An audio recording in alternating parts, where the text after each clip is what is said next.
HP Media. Yamutuya tozana posa bana batanga. Et la troisième des choses, difficulté sur ya kolia pour na bana. Côté ya kolia c'est un peu difficile vraiment, surtout dans moment où tu traverser dans moment moko très difficile. Alors yango nazo senga na bana tout ya Nzambe.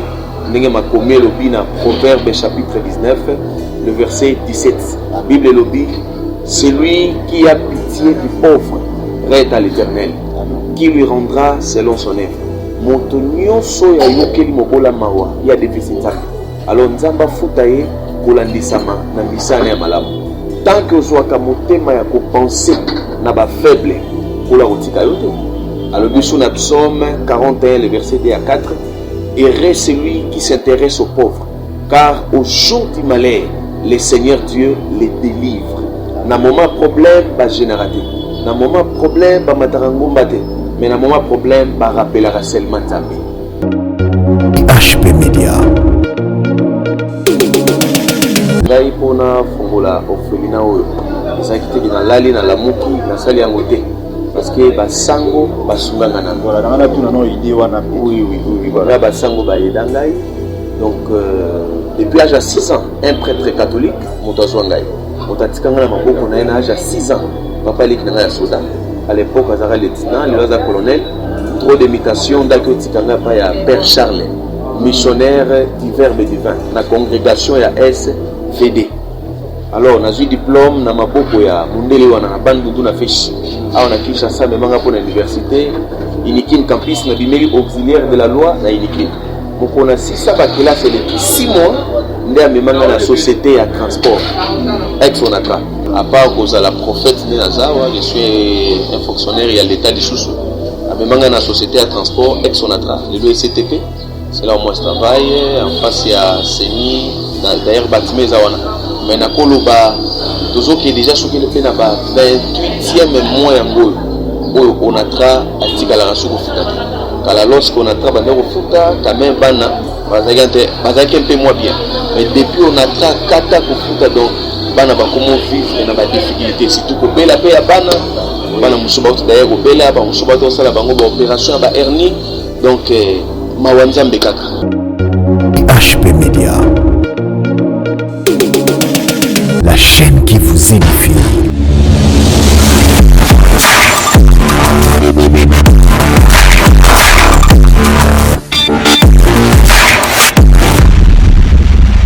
Voilà, chers fidèles téléspectateurs, chrétiens et chrétiens, vraiment, je l'ai à monter parce que tout qui na cadre ya pour découvrir l'orphelin parce que même la Bible, il est le père des orphelins et des veuves.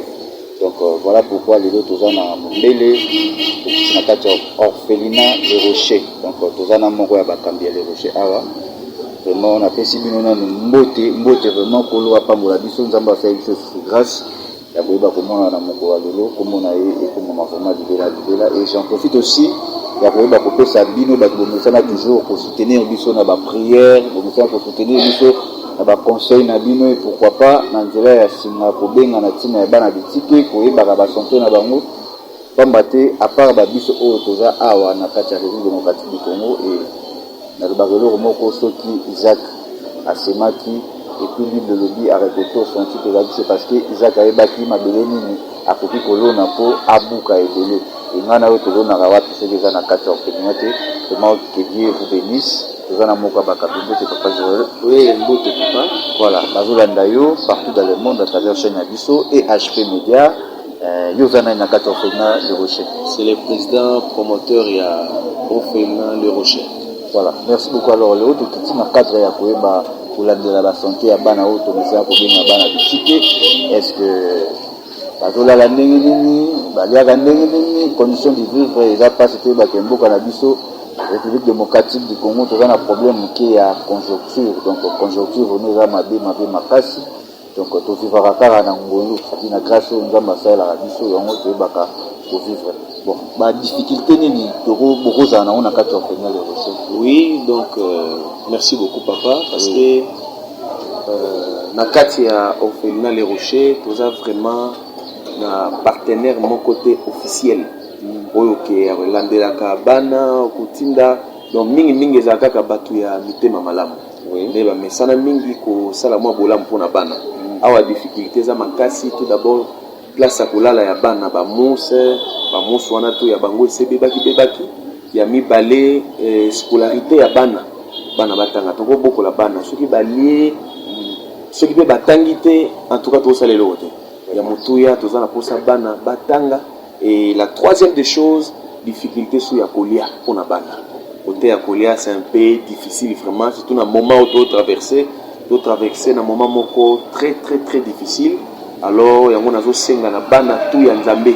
Ndenge makomi lobi na Proverbe chapitre 19, le verset 17. La Bible lobi, celui qui a pitié du pauvre prête à l'Éternel, qui lui rendra selon son œuvre.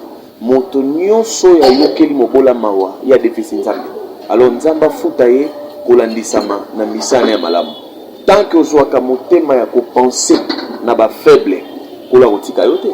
Alors biso na Psaume 41 le verset 2 à 4, heureux celui qui s'intéresse aux pauvres car au jour du malheur le Seigneur Dieu les délivre. Na moment problème ba génératé, na moment problème ba matarangomba te, mais na moment problème ba rappelera seulement Nzambe. Alors ko rappeler Nzambe ba bien fait na yo o salaka na nzela ya bana ya bitiki.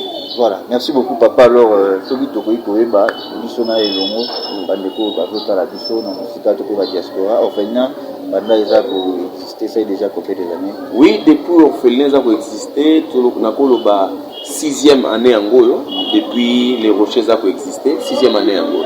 Ok, merci. Alors au sein d'un partenaire azate kulia ya bana wana omela condition de vivre na bango to lo baraka en général kaka bolala ya malonga vraiment zate tozomona tokokota pe technique ya visiter ba chambre mais na éviter au sala vraiment nini est-ce que mutu mo azate apo chayo maboko vraiment soki na lobi que mutu aza ya kotianga maboko wana eza lukuta nazo vivre kaka na grâce ya Nzambe na ngolu na ye.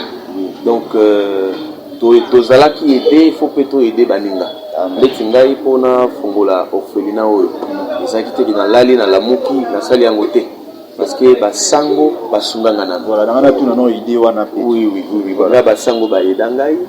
Donc depuis l'âge de 6 ans un prêtre catholique moto ngai motatikanga na maboko na âge de 6 ans papa leki na ya soda à l'époque azara lieutenant le aza colonel trop d'imitation d'akotikanga pa ya père Charles missionnaire du Verbe divin na congrégation ya SVD.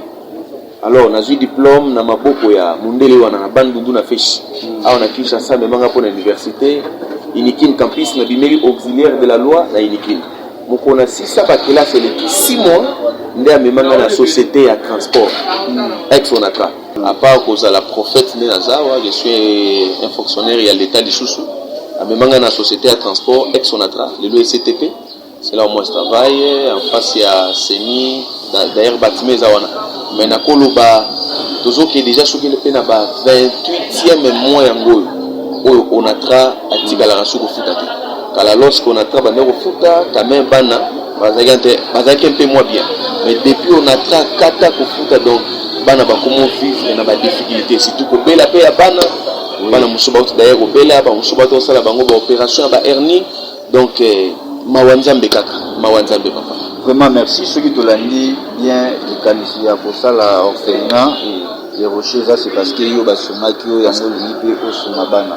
Voilà. Alors ils en abattu bako za la paix curieux, na koyeba, na ko découvrir pour moni mutu kwa za likanisi wana ndio que la bonne que la bouche parle. Oh le bioti comment na kata mutema wana. Est-ce que ça homme de Dieu?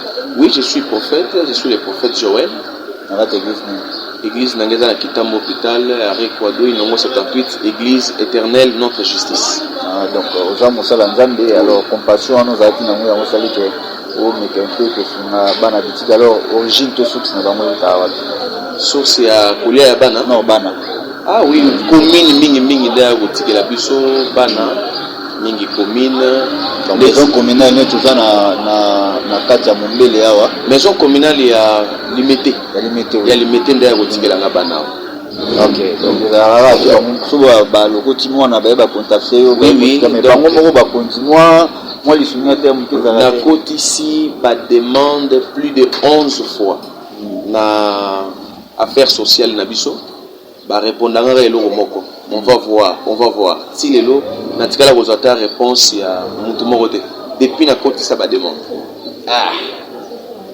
Voilà, merci beaucoup. Naïbi ke bana nzambe bazotala yo ebele à travers notre chaîne EH Media bazolanda yo et biso tozalaka wana toujours ndena lobaka toujours EH Media zali l'ensemble des saints, zali communauté ya bana nzambe, c'est-à-dire zali ensemble moko ya ba chrétiens, bato yo ba mekolaka kozala ndenge Yesu Kristo azalaki vraiment et naïbi ke ba mama ya bana oyo à part yo, ba mama na bango na ba papa na bango mususu bazotala bango parce que ezana ba parents oyo bakoza na bana ba âge honnête tozomona na bilulu bakoza na bana ba âge wana na bandaku na bango alors biso tolobaka toujours tant tozolia tozomela na bandaku na biso fundi bakape ko penser et quelque part eza na bana moko bazo souffrir balite bamili pete ndoko la bana na balobi alors na nina tikelo mwa tamuke yo moko meka ko sala appel na ba parents mususu bazotala yo okolobaka bango elo nyoko singa bango. En tout cas, Nzambe a pambola bino makasi. Na boaki pe Nzambela oyo na batu nyonso ya mitema malamu. Batu nyonso oyo Nzamba pesa bango motema ya kosala bolamu. En tout cas, to aider bana oyo. Vraiment to aider bana oyo. Croissance na bango ezala béni. Na nzela na yo soki ko penser ata na orphelin moko azali awa. Soit orpheline moko azali awa, Dieu te bénira. Nazana posa bana o batanga. Tout d'abord, nous allons pour Sabana Batanga. En tout cas, moi, Bambongo, on a un minéral. Donc, ce qui est collatéral dans mon thème, en tout cas, pensez à Bana. Il y a mis balé, Bana base, un peu à Kolia. C'est vraiment très important. Ce que pensez à Bana, Bakamati même quelque chose, il y a Kolia. N'engé Bible lobby, dans Job, chapitre 6, le verset 14. C'est lui qui souffre a droit à la compassion de son ami. Même si quand la personne abandonnerait la crainte de Dieu. Mais le kola nyokwami, en tout cas, il faut que l'aille mawa. En tout cas, le moment où on a prophète Nzambe na tikali penza vite, parce que mbongo tu nazalaki nango, baote ko sala moi nanga moko wa opération d'ailleurs bazama passa et moko na bango ne basala ki opération hernie. D'ailleurs Nzamba sali grâce moi naza sikoyo malamu. Alors na tikali penza vite, même pour les bana en tout cas ekiti. Ya on a lancé appel na bato mitema malamu. Nzambe akozanga te ko pambola bino. Lokola ya loba que celui qui paye le bien par le bien. En tout cas akofuta bola munayo. Merci beaucoup pour la bandeko bakoza na besoin ba contacter mon numéro de téléphone ça va bien pour ba yo moins facilement. 00 243 89 98 83 916 na bandeli 00243 89 98 83 916 prophète Joël.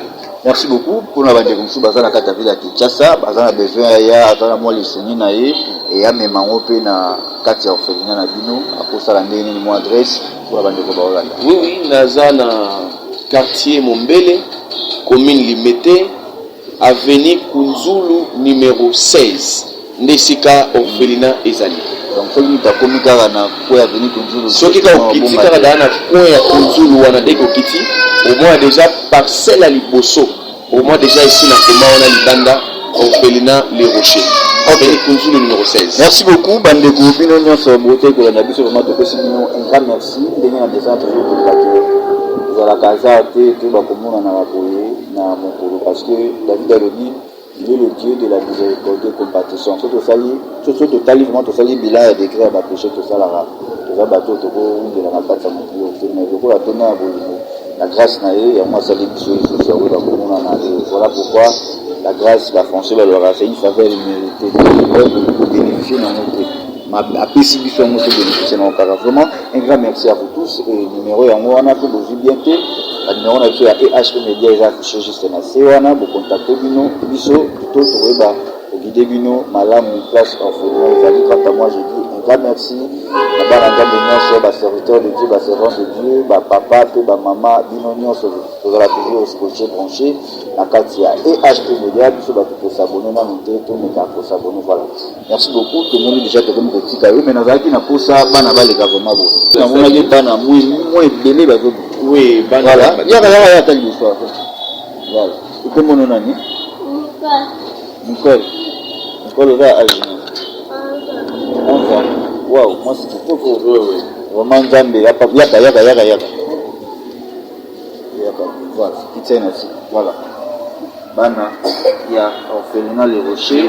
Voilà, bango Nzambe apambola biso bato. Nous sommes toujours pour les orphelins, nous sommes toujours pour Tchabango Maboko, et pourquoi pas spirituellement, parce que l'apôtre Paul a dit c'est de le spirituel qui agende le palpable. Et tout me capé pour Sam de la Pona Bango, quatre na Bango, il y a des ministres, il y a des couturières, il y a des cassités bazawa, donc il y a des batambings na nini pour baroyer, pour bénéficier, pour la paix, pour bénéficier na quatre na Bango, na grâce aux hommes au sein Bango. Voilà pourquoi. Merci beaucoup. Zambe apambola biso. Bye bye. IHP Média, la chaîne qui vous édifie.